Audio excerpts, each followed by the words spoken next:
আপনারা দেখছেন জি live news.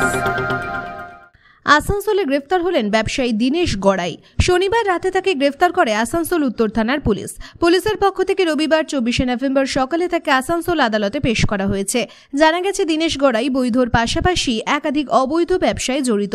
Police বিস্তারিতভাবে কিছু জানায়নি। কোনো অভিযোগ ও মামলায় তাকে গ্রেফতার করা হলো।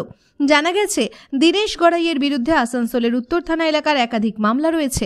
তার বিরুদ্ধে জমি সংক্রান্ত থেকে শুরু করে অন্যান্য ব্যবসা চালানোর অভিযোগ রয়েছে। দীনেশ গড়াই অনেক বড় মাপের প্রভাবশালী রাজনৈতিক নেতার ঘনিষ্ঠও বটে। সম্প্রতি রাজ্যের মুখ্যমন্ত্রী মমতা বন্দ্যোপাধ্যায়ের নির্দেশের পর দুর্গাপুরের তৃণমূল কংগ্রেসের 2 নেতা গ্রেফতার হয়। তারপরে পুকুর ভরাটের অভিযোগে আসানসোলে উইলসন থেকে এবার দীনেশ গড়াই।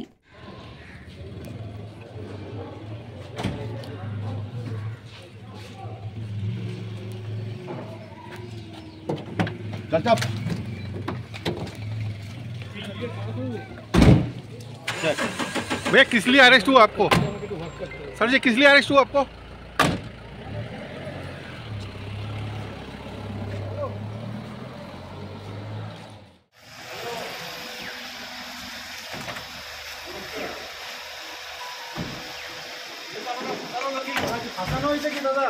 কিছু বলবেন দাদা?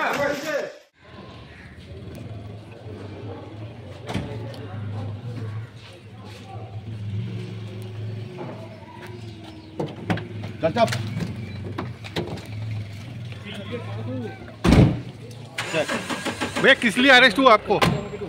सर जी किस लिए अरेस्ट हुआ आपको? Bureau Report, G Live News।